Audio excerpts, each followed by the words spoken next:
So the origins of the nippled bat suit. Bob Kane doesn't understand why Chris O'Donnell, Robin, had an earring and Batman has nipples. I told him, it's the 90s, Bob. Pumped up. I wanted a very sexy, very sensual, very body-hugging suit. It's my Gotham City, and if I want Batman to have nipples, he's going to have nipples. I can't disagree with that statement. That's like 100% accurate. And so like that controversy is just, it lives on, and someone asked him about that. I think that will be on my gravestone. It's how I'll be remembered. I hope it is. You know what? R.I.P. Joel Schumacher. He sounds like a hoot and a half. I hope that is on his gravestone. This is gravestone, just two nipples. Just two bat nipples. It's just a chest with the bat symbol and two nipples. That's the whole headstone. That's it. And then people are going to go and see it as like, oh, Joel Schumacher's there. And they're like, how do you know? It doesn't have his name. It's like, bat nipples. Making stuff is hard, especially in the entertainment world, when there are millions of dollars on the line. We're going to talk about these disastrous, never-ending, and sometimes downright dangerous productions. This is The Shit Show.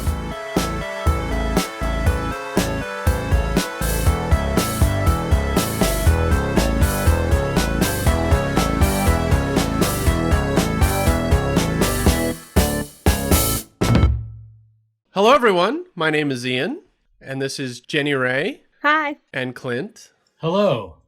So welcome to this live show of this episode of It Was a Shit Show with Utah Remote Con. Thank you so much for having us. If you haven't listened to Shit Show before, we are a YouTube/podcast series discussing some of your favorite films and why they were such a nightmare to make. And it could be the years it took to get made, directors that were fired, difficult actors, whatever. Sometimes the end result is just another crappy Hollywood movie like Justice League or Lone Ranger. And sometimes the film becomes a classic like Ghostbusters or Mad Max Fury Road. Or like Batman Forever, Yeah. I watched it for the first time yesterday, and good Lord. Excellent. I'm so excited to hear what you guys have to say. You watched it for the first time just yesterday? I had watched it. I'm like, I think I've seen it before, and then I'm like, no, never seen this. No, you would remember. You'd remember. You would remember. And with that, today we are going to talk about Batman Forever to celebrate its 25th anniversary. I know everyone's been wondering, like, when are they going to do a Batman Forever panel? Like, we've been waiting. When are they going to talk about this movie that's 30 years old? I mean, to be fair, we keep tiptoeing around Batman, so it makes sense. We made the remote con just for you guys, honestly. So we could talk about this movie. Yeah, exactly. That's fine.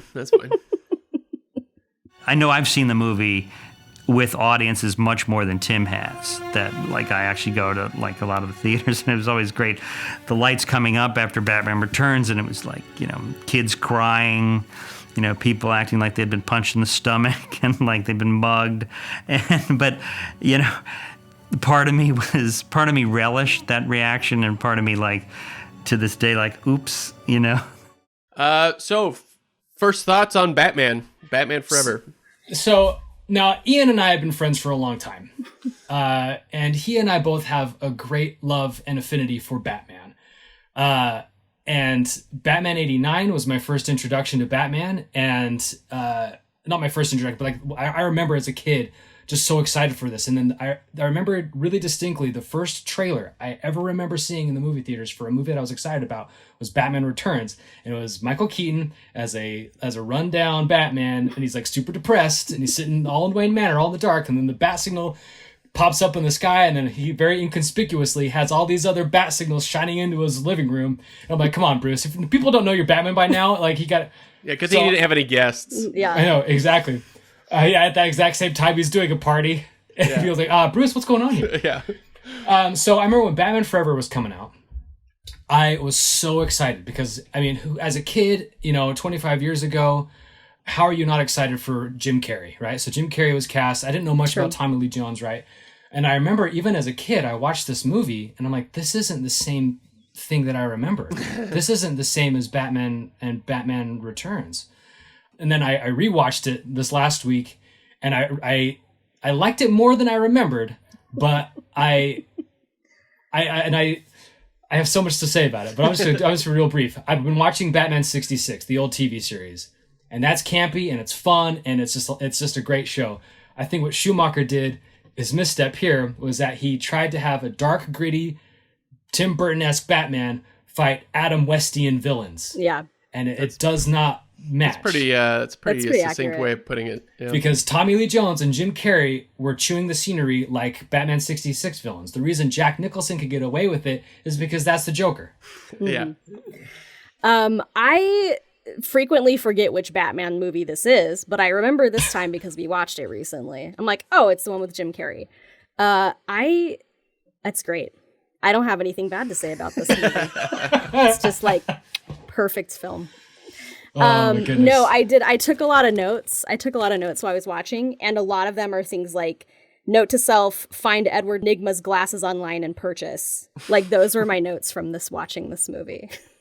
So lots of excellent just glasses. style choices that you were Also, excited about. Yeah, also his jacket. Like basically anything the Riddler wears, I'm like fully there. Hell yeah, bedazzled everywhere. Perfect. It keeps me safe while I'm jogging at night. Yep. Yeah.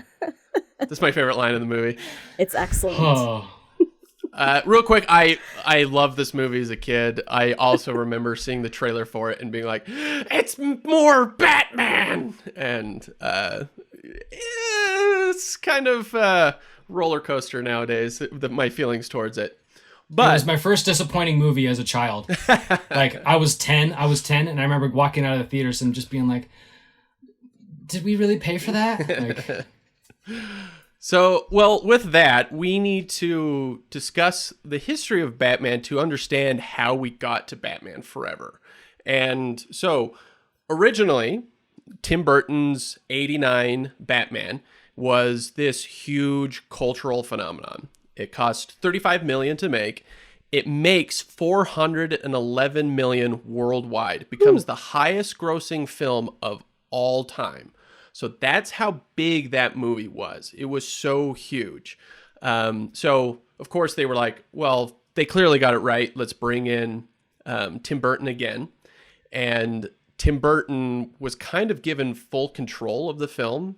And it went through a bunch of writers with a bunch of rewrites. And every one of those writers said Burton was adamant that the movie not have a plot structure. And he was more interested in abstract ideas. That sounds very Tim Burton-y.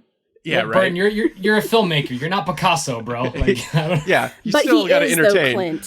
He's an artist. he's the Picasso of film. Okay. Yes. Yeah, so, and if you think about it, like, they also didn't really care about following the comics in any real way, whether it was storylines or characters. I mean, Catwoman's origin is so, she's completely different. She's psychotic and evil, and that's not Catwoman in the comics. So you can just tell that they were kind of more interested in, like, the craziness of it all, and the plot structure is kind of villains. confusing. So they finish the movie. It goes into, they submit it to the ratings board, and they had to cut some stuff out of it to keep it from being rated R. Ooh, damn. And Now I need to if you find think- those deleted scenes. Well, if you think about it, the movie's pretty gross. No, Movie's and listen, they talk like in the first opening scene, there is baby murder. Like, Yeah, like they literally ditch a child in a frozen river, right? yeah. So Pee Wee Herman drops his baby in a river, Moses style. That's the one with the penguin. Okay, I'm with it now. Penguin. Yep. So one of those sequences they had to cut was when Penguin's goons are attacking the town square. It was in the movie. It's just kind of like mayhem. They're creating mayhem, but there's actually a scene of them literally lighting citizens on fire. So it's like actual terrorism. And so they made him cut it because it was a little too dark. Okay, so then the movie comes out on June 19th, 1992. Has the biggest opening weekend of all time, 45 million. Has better reviews than the first. So the critics actually liked it. But word of mouth is not great. Audiences come out of it and they're like, it didn't make much sense. It was disturbingly kinky and gross. This movie sounds great. I don't know what everyone's problem was. Why were people so uptight in 1992? Come on. Right? And so but I mean, if you think about it, it is like, if you watched that movie, if you told me today that I developed a leather kink because of Batman Returns, I'd be like, that makes sense. I mean, that movie is twisted. It is very strange. If you're not thirsty for Michelle Pfeiffer in that suit, something's wrong with you. Yeah. If your heart's not beating. Okay, so the budget is 80 million, and it makes only 266 million worldwide. So it cost twice as much as the first Batman and made almost twice less. So parents are confused. Because they assumed it was a comic book movie, it was supposed to be for kids. And then they made a movie for adults, right? So parents start sending in these letters to newspapers around the country, flipping out over the movie. And this is national news. So this is like before like the internet kind of days, where this was just news for like weeks, that people were just so mad about it. It was when people had to write letters, angry letters to newspapers instead of just angry tweeting. Yeah, exactly. If parents of 1982 only could see what 2020 is all about. 2020 is like... They're like, Batman Returns? Crap. Exactly, right?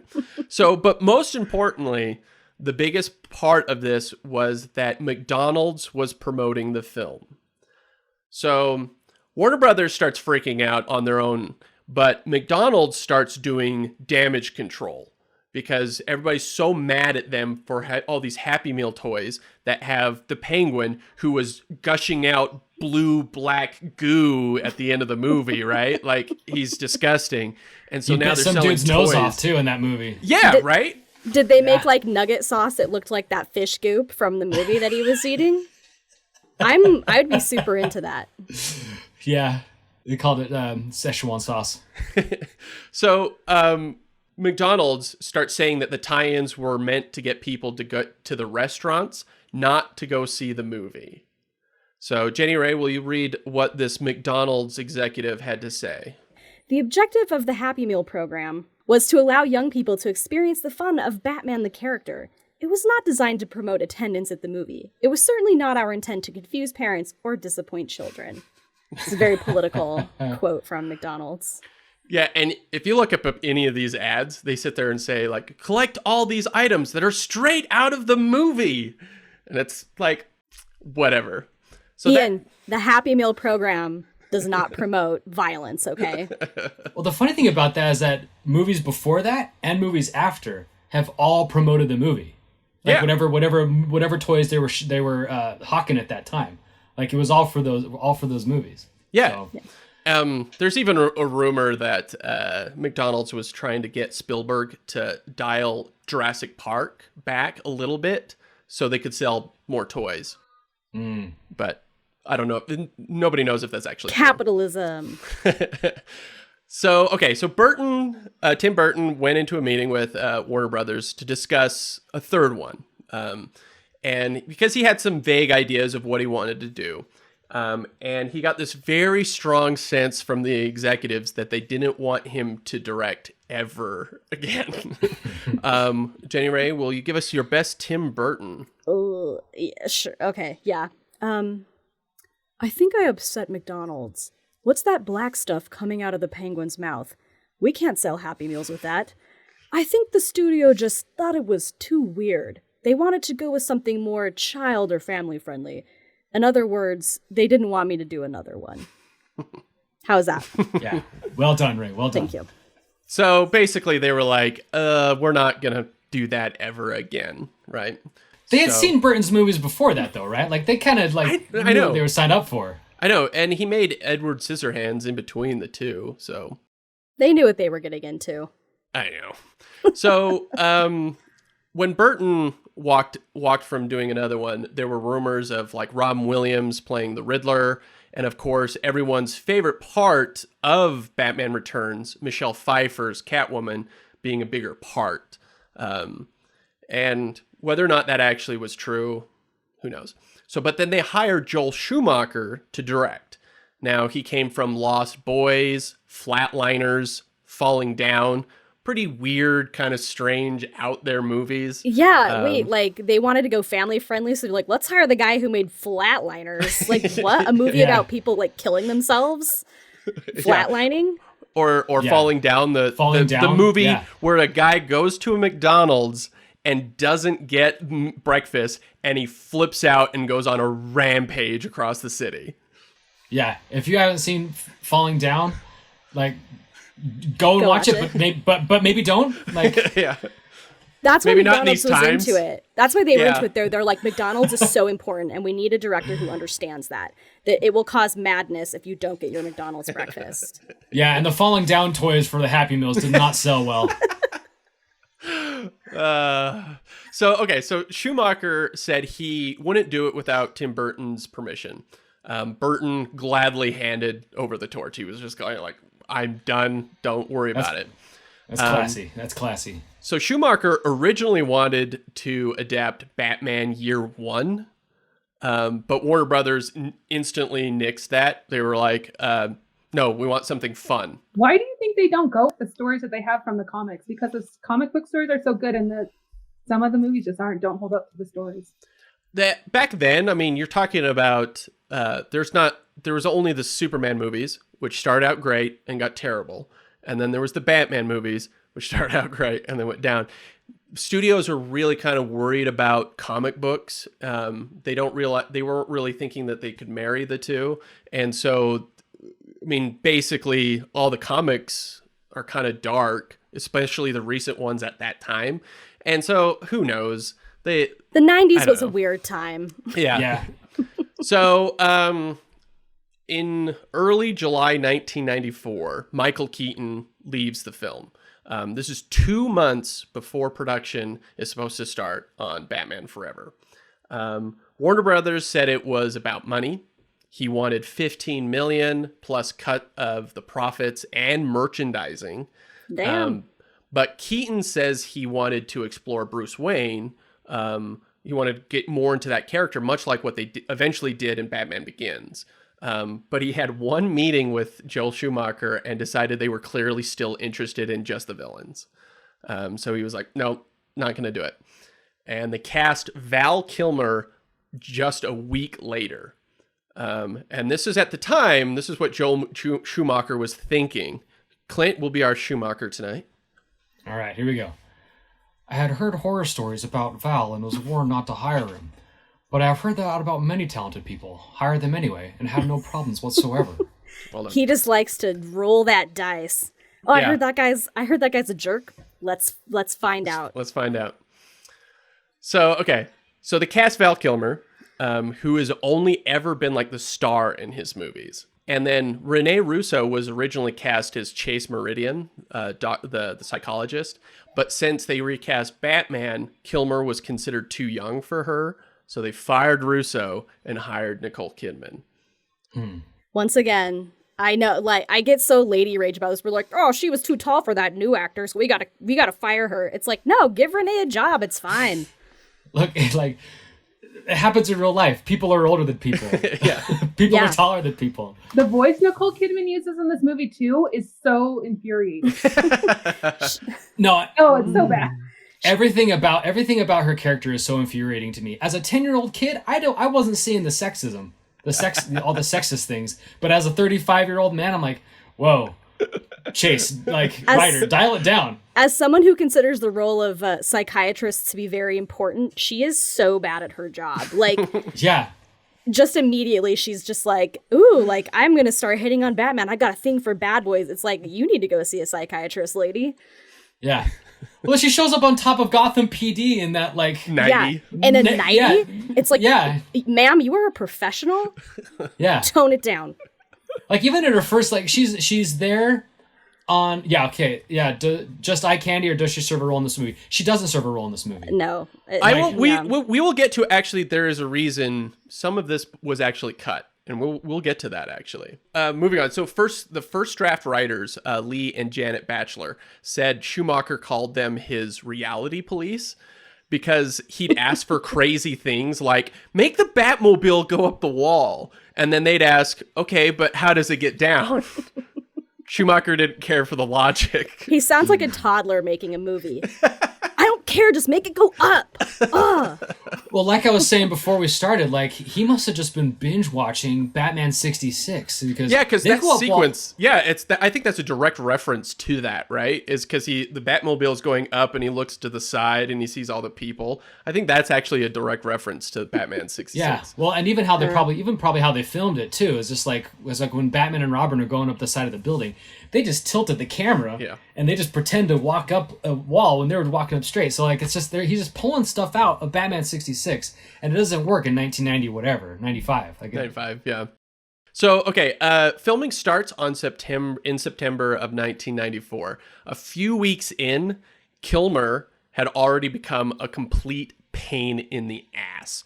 Now, again, he was an actor that was always the starring role in these things, so he kind of developed I was Matt Mardigan. I was Matt Mardigan. Yeah, so he just has this ego, right?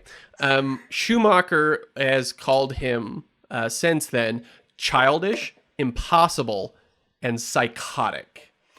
What did he have to say about Schumacher, though? Because you got to get both sides of the story. I don't know. There was a huge story that Entertainment Weekly did where they dived into all the horror stories of Val Kilmer, especially after this movie, because he is kind of a jerk. He put a cigarette out in someone's eye and crazy stuff like that. He's not as nuts. part So of like the scene? No, So like a felon, did a felon, like a criminal. Interesting. So things boil to a point that Schumacher and Kilmer get into a shoving match. Clint Schumacher. He was being I don't know if I can do it again. I'll try. He was being irrational and ballistic with the first AD, the cameraman, the costume people. He was badly behaved. He was rude and inappropriate. I was forced to tell him that this would not be tolerated for one more second. Then we had 2 weeks where he did not speak to me, but it was bliss. You know what? I am Team Schumacher on this because those people are just trying to do their damn job. And like, they don't need to put up with Val Kilmer's childish nonsense, okay? Right. Those are like workaday folks. Yeah, they don't need his shenanigans. So Schumacher also has lots of problems with Tommy Lee Jones. First off, apparently Jones hated the 3-hour makeup process, so it made a grumpy man even more grumpy. Tommy, I understand. As a person with obviously a 3-hour makeup process, I'm with you, brother. Me too. Yeah. This is a fake beard. I just put this on tonight for the show. Spirit gum. Yeah. See? Impressive. As we mentioned in our Actor Feuds episode, go check that out. Tommy Lee Jones really hated Jim Carrey. Jones told him, "I hate you. I really don't like you. I cannot sanction your buffoonery." We go in more to that story on our episode, so you should check it out. Jim Carrey's buffoonery is the only thing that keeps this movie going. It is the only thing that keeps this movie going. Oh, pretty much. He's the best part of it. He was the perfect casting for this role. Yeah, so good. So Schumacher would later... I think I might be the only person who disagrees. I might be the only person who disagrees with that. Get out. Get out of Jim, this live show. Don't get me wrong. I love Jim Carrey. I think he's great at what he does. But this I'm was replacing you now. Sorry. Well, this was just Jim Carrey being Jim Carrey, not necessarily the Riddler. Yeah. It was if you watch Batman 66 and watch Frank Gorshin's performance of the Riddler, he just took that and like just threw his Jim Carreyness on it, and it wasn't unique. It wasn't something that I hadn't seen before for the Riddler. But it was the 90s though. Clint. Yeah. I know. And as I told you, as a kid, I was probably like, "Oh yeah, Jim Carrey and the Riddler." Like the Riddler has always been one of my favorite Batman's rogues, you know, and then as I watched it again, I'm just like, Did Ace Ventura just like freak out and decide to write some puzzles? Like that's really what it felt like to me. You know what? I'd be fine if all of Jim Carrey movies were one connected universe. Like I'm here for it. I'm still here for it. There's probably some conspiracy theorist out there, right? That's just like, yeah, they're all connected. You know, it's the Charlie Day whiteboard, and you just got everything. Hold on, I got to go to Reddit real quick. The GCU. My husband was telling me he loved Jim Carrey so much he didn't think he was a bad guy when he was a kid and watched this. He just thought he was a funny additive. That's right. Funny. Schumacher 'cause throwing people out windows is just classic comedy gold. blowing up Surf's Batmobiles, up, comedy big gold. kahuna. Yeah. Oh, Okay, so Schumacher would later call Tommy Lee Jones an asshole because of how mean he was to Carrey on set. Because Jones clearly couldn't stand Carrey upstaging him. And this is something else that Schumacher said. Go ahead, Clint. Jim Carrey was a gentleman, and Tommy Lee was threatened by him. I'm tired of defending overpaid, overprivileged actors. I pray I don't work with them again. So if you can clearly tell, Schumacher gives great interviews. He just lets it just all out. And he doesn't open his eyes very much. He does sound a little sleepy based on your impression of him. It sounds like he's half asleep in most interviews. The one interview I watched to get this voice and his facial features, like he's just like this. I apologize for Batman and Robin. That's what he was doing. So that's what I pulled from. I can understand why Tommy Lee was threatened by Jim Carrey, because he was trying to do a Jim Carrey, and he's normally a very serious actor. We talk about this in Actor Feuds, but like I could see him like, you know what, I'm gonna go out on a limb. I'm gonna do something zany. I'm gonna be kind of manic, and then like Jim Carrey shows up and is like, hold my Riddler hat. And he's just like, damn it. And you can't out Jim Carrey. You can't do it. It's not possible. Exactly. And the upstagingness even kind of shows in the film too. Like if you just look at the story and how it's written, like Two-Face is the big kahuna at top, and then Jim Carrey comes in and he starts like the shift in power. Yep. Overtakes him, overtakes him. So it's, I mean, you read the script, right, Tommy Lee? Like, that's what happens. Like just... As Jenny Ray said, she was like, "Oh, this makes me really sad that they hated each other. They look like they're having so much fun." They did look like they were having a lot of fun when they were just like in that the most conspicuous villain lair of all time in like the middle of the ocean, just like just palling around. Yeah. Okay, so once the movie hits the editing room, a lot gets tossed. There's an opening sequence originally showed that Two-Face escaped Arkham, and he hung a guard and used his blood to write "The Bat Must Die" on the wall. Ooh. And that was the original opening of the movie. There's lots of character moments that get cut with the good guys. There's a scene that explains why Batman never stops Two-Face and Riddler during their like money montage. Because their heist montage. Yeah, exactly. It's like, what was Batman doing during all of this? There's actually a sequence that explains that. He was going to a lot of therapy during all of that with Chase Meridian. Yeah. He was like trying to discover all his repressed memories. Like he was on a journey. Okay, leave Batman alone. Jeez. Okay, so on that note, the biggest change is that Thomas Wayne's last entry in his diary. You remember in the movie, he gets the diary and he says something about how it's the last time he'll ever write in it. And that's what he says about it. Actually, in the original script and how they filmed it, the diary, his last entry is that Bruce convinced them to go to the movies the night they got killed.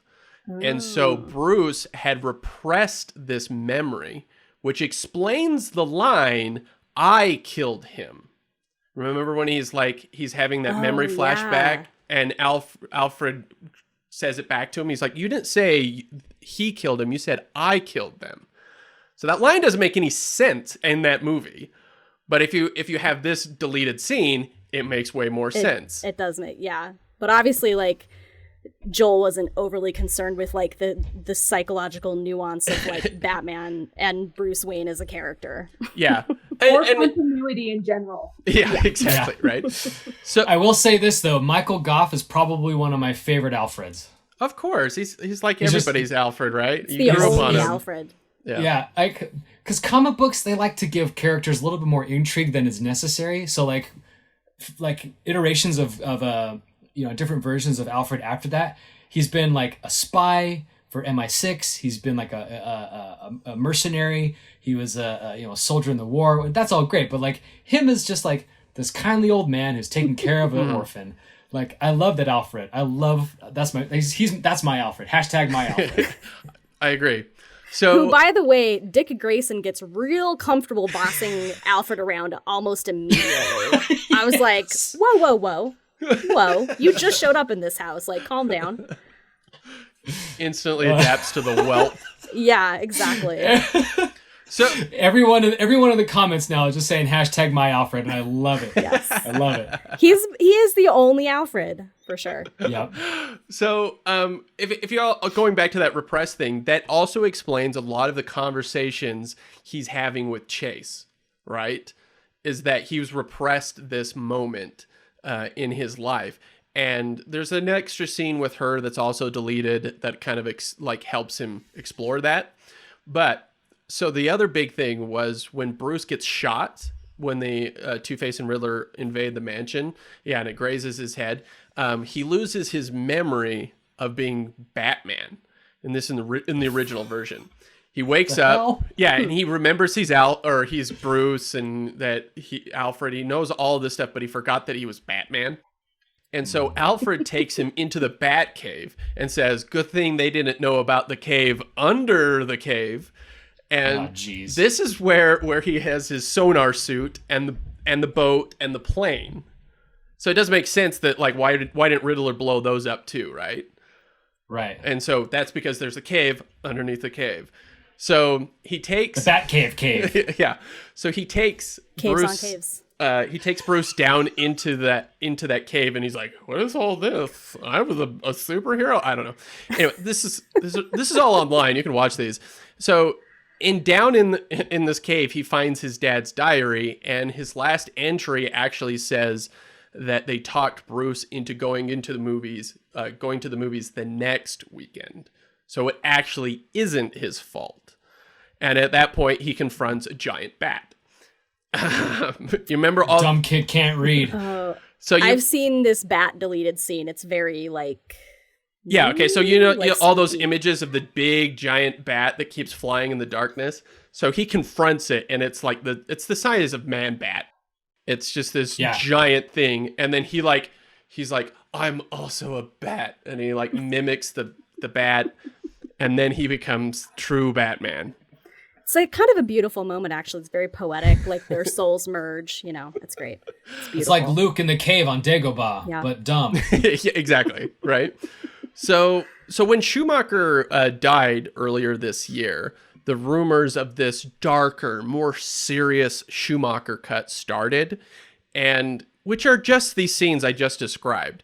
And I don't think people know what rough cuts are, or what they forget that deleted scenes actually exist, because you can watch all this crap online, and no matter what you did to that movie, if you added all those scenes, it actually would made it worse in a way, because it would have been a very fractured, very serious Val Kilmer I'm Batman movie with all the shenanigans. You can't have a darker, more serious cut when you have Jim Carrey saying joygasm and laundry karate, and there's no way that movie would ever become more serious. Oh my god, I need to talk about laundry karate for at least 45 more minutes. That scene is bonkers town. What was even happening?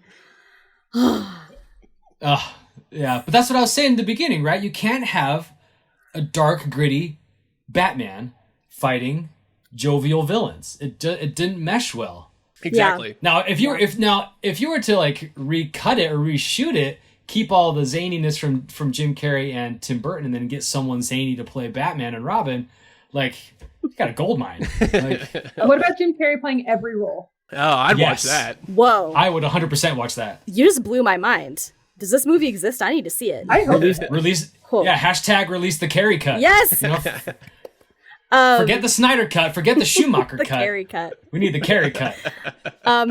Robin does get a little zany at the end where he's like, "Holy iron metal Batman," or whatever. Holy rusted. Stupid Yeah, line holy is. rusted metal. Yeah, it's Holy rusted metal. That little homage, Yeah. I say little homage, that To 66. to Batman 66. Yep. Yeah. Now, as I rewatched this whole show, there were parts about it that I was like, okay, this is fine. This is a comic book movie. Robin's origin I thought was fine. Even the Riddler's ascent to greatness, with his whole plot, I thought was fine. That's a comic book. That is, that's, I don't know if it's actually inspired by one of the books, but that's a comic book story. So that I was rewatching, I thought this is fine. This is fine. This is good. Chris O'Donnell, But that earring, though. Just saying. Yeah, The 90s for era. sure. It's kind of hot. I'll admit it. I'll give you this. I actually think I like the Robin Bat suit or his suit. I think it actually looks really cool. I do too. The OG or the one at the end? The one at the end, not the OG. Tights. That's nonsense. His acrobat suit. Yeah, Alfred is real good at making suits. Let's just say that. And Yeah, logos. I saw that. I was like, Where did he go to tailor school? Well, in graphic design school. Yeah. yeah. He's and branding school. Like he's fully created the image of Batman, basically. Yeah, that's Marketing it's all. school. It's all. He handles his Hashtag Instagram. my Alfred. Okay, so Batman Forever released on June 16th, 1995, 25 years ago. It breaks the record for biggest opening weekend ever of 50. So it had 52 million on opening weekend. The budget. Wait, like at that point? Like at that biggest point. opening? Mm-hmm. Okay. And That's 52 million disappointed children well, it had or a adults. budget. It had a budget of 100 million, so it was much more expensive, but it makes 336 million worldwide. So it actually kind of went up much higher than Batman Returns. So, but has like a 39% on Rotten Tomatoes. That's fair. I don't know. I'm willing to up that. I will up that for Jim Carrey alone to at least a 45. Ray, I cannot trust your assessments. I cannot. Am I because I'm sort of married to a Jim Carrey type? Is that why? Yes. This guy up here. Smoking.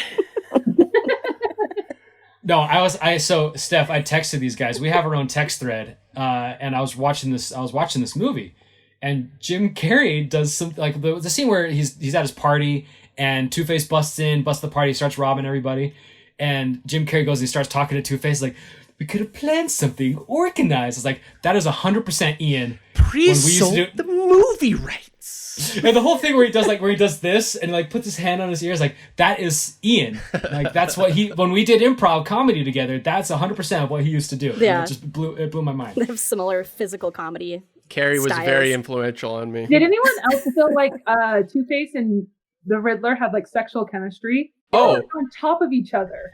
I think that what's funny about Batman Returns is that people are like, it's too kinky. I mean, there's literally like, what does Penguin say? Like, just the pussy I was looking for or something like that. Oh, yeah. And Yeah. it's all dirty and people are like, ew, it's weird and kinky. This movie is just as sexual all around because Two-Face and Riddler are like into each other and Riddler's into Bruce Wayne. Into Bruce Wayne. I did not realize this until after this movie, but like Ed Nygma has a huge man crush on Bruce Wayne, and there's that scene where he's at the party and he like asks Drew Barrymore, he's like, how's my mole? And I was like, that's a weird question. Why did he ask that? And it's because Val Kilmer has a mole in that exact same spot. So he like painted a mole on his face to like look like Bruce Wayne. And his hair looks like him. His haircut the exact same. Same suit. Drew Barrymore's character even says the same thing. He's like, how come you don't look that good in the suit? Shut up. You're here to work. Yeah. How's my mole? He's like fully like man crush obsessed with Bruce Wayne. It's really interesting. It's a very homoerotic movie, man. Yeah. Oh yeah. Like, that's why I'm here for it. You know what? Take that 45 up to a 55. I'm here for the homoeroticism. Yep.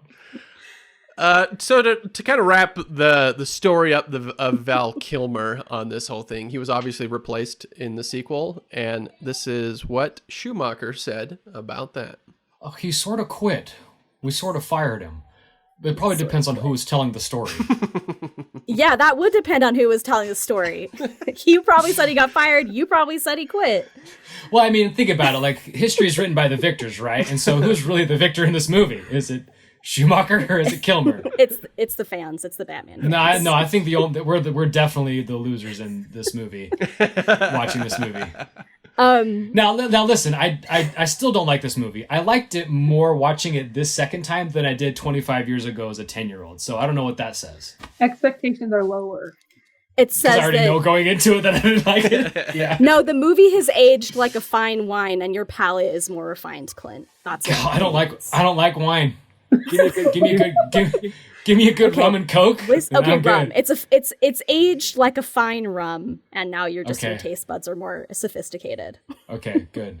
You just need to get more drunk. It's probably true. It's probably true. We can do one more. We can do a little couple of other facts. So the origins of the nippled bat suit. Go ahead, Clint. Okay. This is Schumacher. Bob Kane doesn't understand why Chris O'Donnell, Robin, had an earring and Batman has nipples. I told him, it's the 90s, Bob. Pumped up. I wanted a very sexy, very sensual, very body-hugging suit. It's my Gotham City, and if I want Batman to have nipples, he's going to have nipples. I can't disagree with that statement. That's like 100% accurate.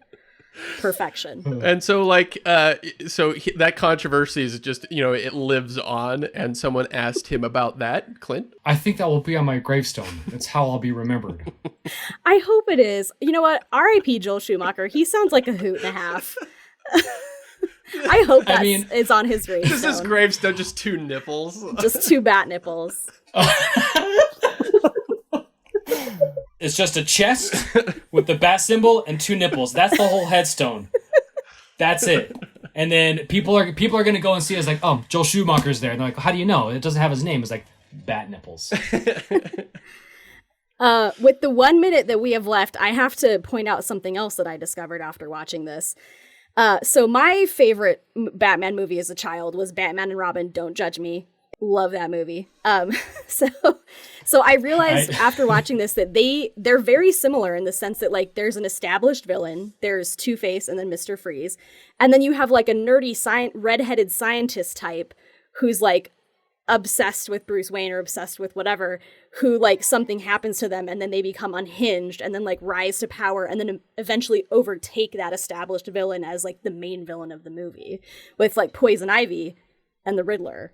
Oh, you just blew my mind, Ray. I didn't even think about that. It was pretty random. This is why I'm really good at comic book stuff, Clint. Hair flip. Yeah, just saying. Well, and Batman and Robin is another example of Schumacher just trying to mimic Batman 66. Even to a worse degree.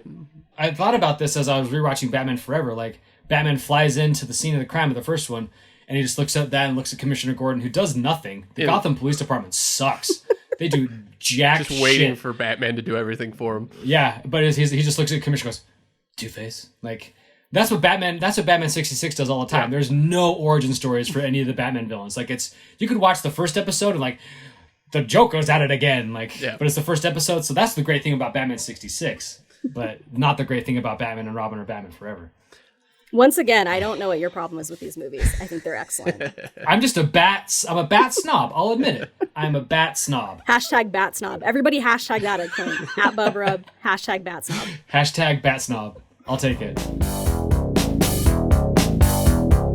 So, Gossip Gertie, the reporter who's talking to Edward Nygma and Bruce Wayne at the party, who says, "You mean Rita Skeeter?" Rita Skeeter. Yeah. And Jenny Ray, can you do the line here?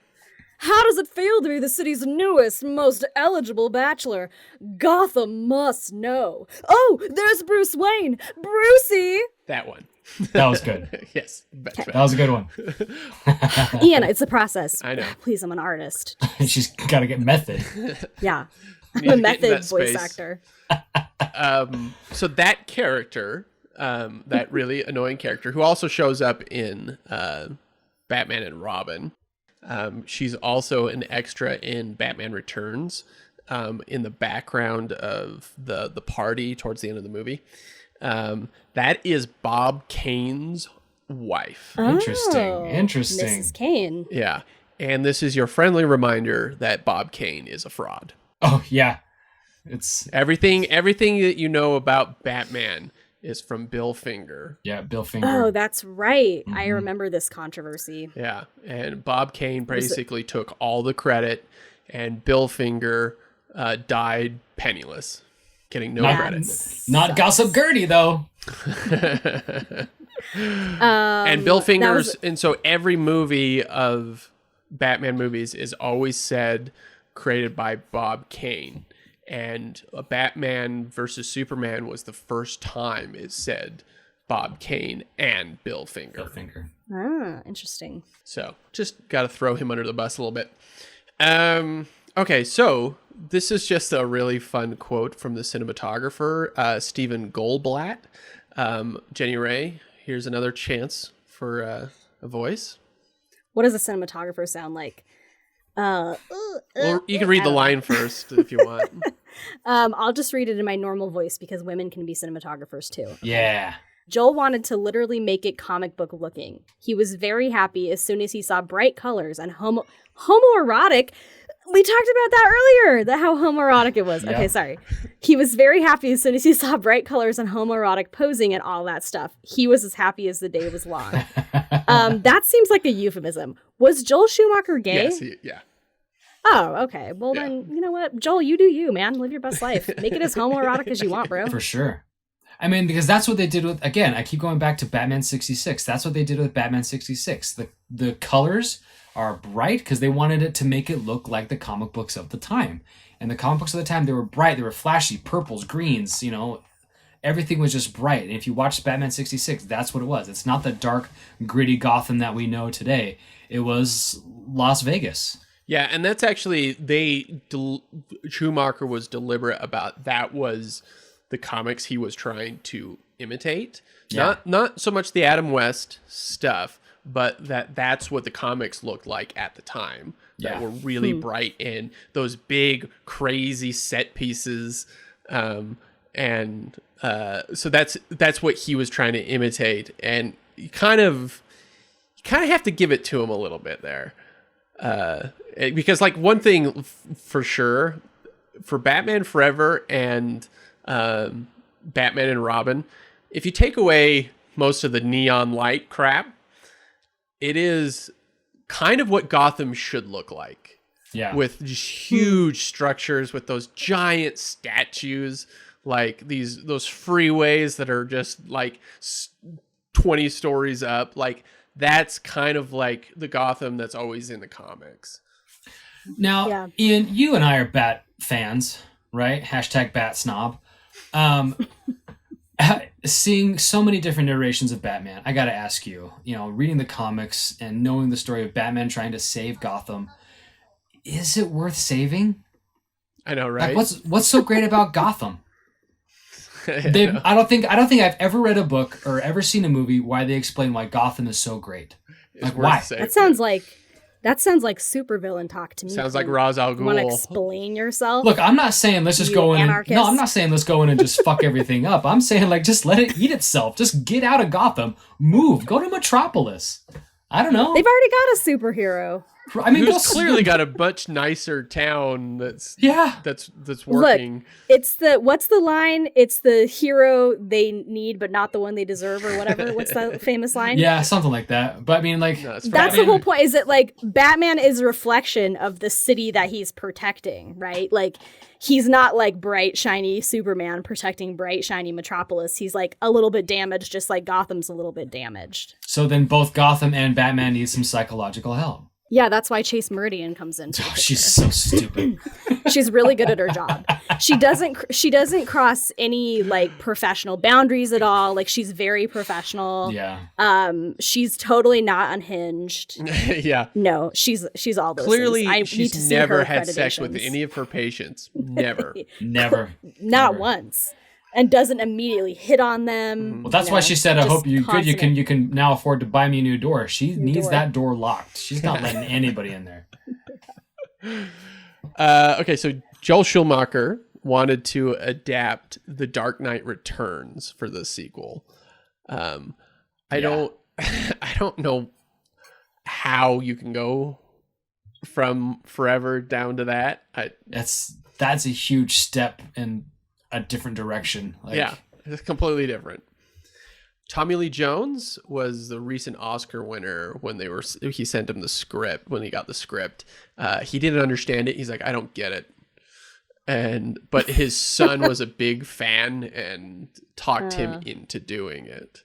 Billy D was ready and willing. Like he wanted it. And then they just like threw him under the Millennium Falcon. Yeah. That's a Star Wars bus joke. Star Wars bus joke. That makes a lot of sense though, because like I could see if he's like, all right, look, I'm a serious actor, I'm an Oscar winner, I'm a big fucking deal, and then he's like, I'll do this silly like kids movie for my son or whatever, And then he like tries to kind of do something with it, and then Jim Carrey shows up like, and you're just, it's like, you're fucking done. Why am I What even here? Why am I even here? Yeah, exactly. Yeah. So Jenny Ray pointed this out, that the Batmobile is very phallic looking in this one. It's veiny. It's veiny. My notes say it is veiny. Mm-hmm. My notes literally just say, the second note on my paper of notes just says penis mobile. Yeah. So they consulted H.R. Geiger on the design of that. He's the designer of Alien, which is a where very everything's a vagina or a penis. yeah. Yep. Everything's like genitals. Yep, exactly. Yeah. Very random that they were like. He's like, if you made it more like a penis, people would really like it. You know what people like? Boners on wheels. Hashtag boners on wheels. I don't know if that's what H.R. Geiger sounds like, but I did my best. Going back to Batman Returns, Danny DeVito rewrote a lot of his own lines and removing kind of one-liners, the jokes, to make him completely unlikable. He didn't want you to actually like enjoy him at all. You wanted him just to be. I don't know though, because it's like you can't not like Danny DeVito. He's True. just like his little pocket size. Oh yeah, I think he did a good job in making you love to hate him. Yeah, like he's just commits to that role so hard that you just it leaves an impression, right? Especially the end of it. But it was his idea to eat the raw fish in that sequence. Nightmares. That's nightmare fuel for me. Was it really raw fish? Yes, and he loved it. He's a big sushi fan, and so they got him this real fish, and he was just like, "Oh, I enjoyed it so much." Oh my gosh. Mercury poisoning. Yeah. There was a huge rewrite 2 weeks before production of Batman Returns. And so to save money, they started just cutting all these big sequences out of the movie. And one of which was a plot line involving a gang leader for the Penguin named Robin, who turncoats and joins Batman by the end of the movie. Yeah. And they cast Marlon Wayans, and he was like days away from actually filming. He was ready to do the part, but they cut him weeks before. Wayans was still paid, and apparently still gets residual checks. Huh. That's I want to awesome. get residual checks for work I didn't do. That sounds great. How do I sign up for that job? That sounds fabulous. Okay, so last thing I have was the rumor that Robin Williams was going to be the Riddler. So there's some history to Robin Williams and Batman. He's a huge Batman fan. Williams is a huge geek. He loves comic books. He named his daughter after Zelda, the video game, right? And he desperately wanted to be Joker in the first film. And however, Tim Burton wanted Jack Nicholson, and that's who he was dead set on. And he kept saying no. And he didn't want to do it. So Warner Brothers offered it to Robin Williams as bait. So they actually weren't going to sign Robin Williams. They said they were going to offer it to Robin Williams in the press. And so just so Nicholson got jealous. And so when he heard this, he was like, oh, like he's trying to upstage me, right? And so that's how they got Jack Nicholson. And because of that, Williams refused to work with Warner Brothers for years. Yeah, because after that, WB stood for Williams bait. You were working on that one? As soon as you said bait, like, I was like, there's something there. Is there something there? Wait, the wheels are turning. There's a joke. Hold on, let me find it. Yeah, I was waiting for you to stop talking so I could throw it in. And it landed, I guess, maybe.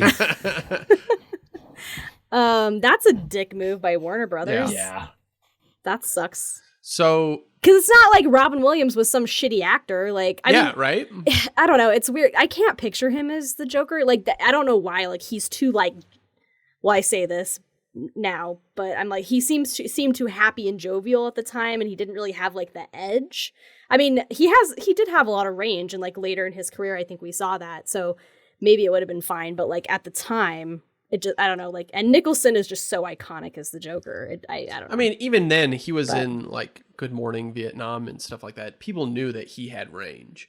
Yeah. And so whether or not he would have hammed it up or actually gone to a darker place, we'll never know.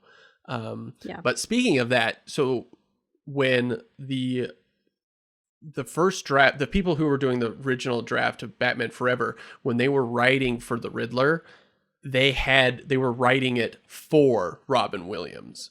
And so they were doing it in his voice. So they were thinking of him as they were writing the lines.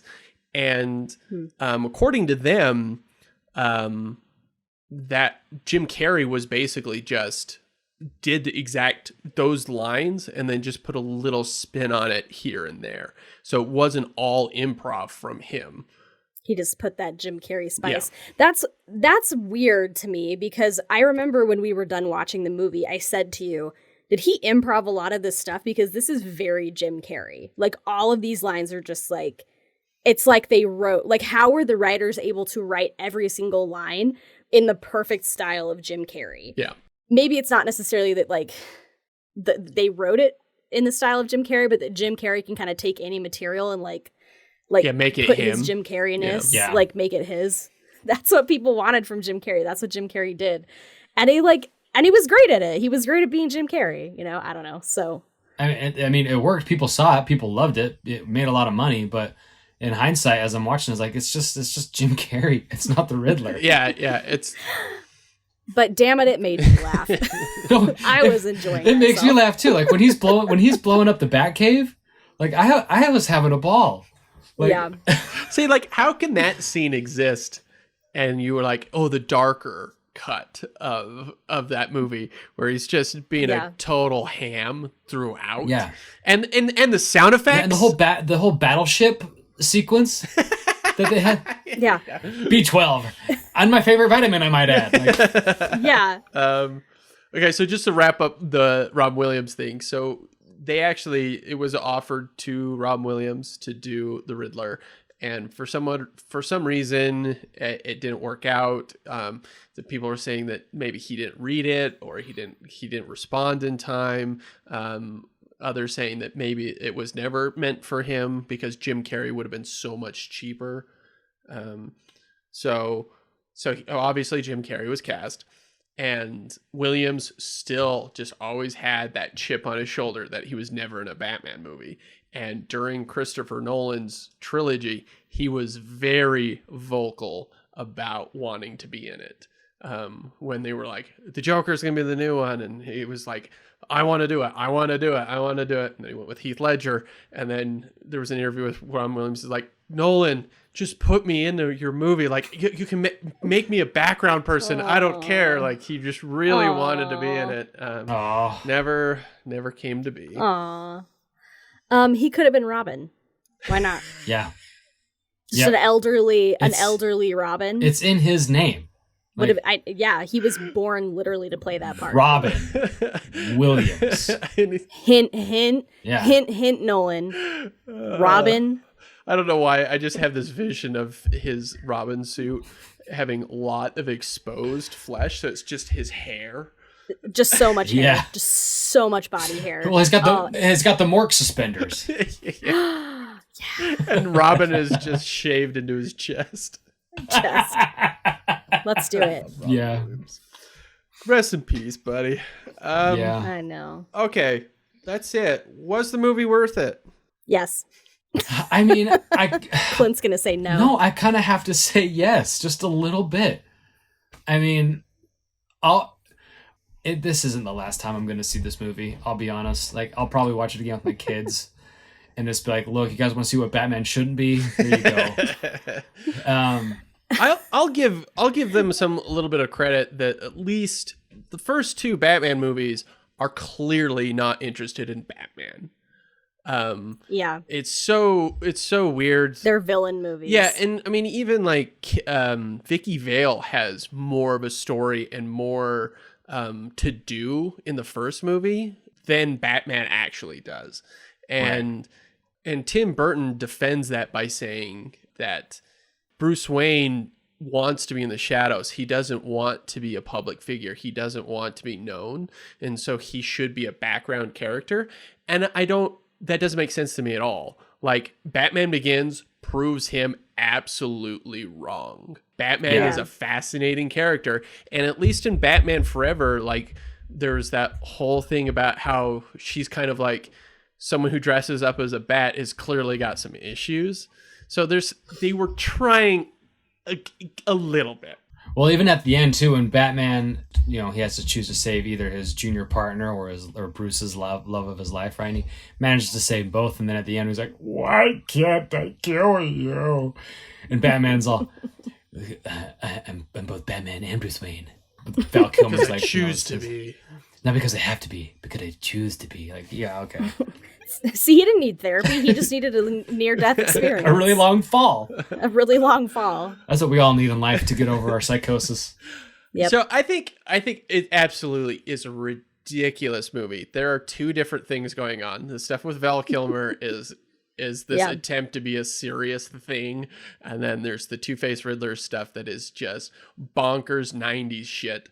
And I was just gonna say that it's worth it for the Batman thumbs up gif alone. If we got nothing else out of that movie but Jim Carrey and that thumbs up gif, I can't turn my head. Thumbs it. up. All right, so half worth it from me. I'm gonna go with the Rotten Tomatoes score, and it was 39% worth it for me. I'm giving it a 55 for the homoeroticism. Yes, Homoerotic posing. Yes. All right, bat nipples out.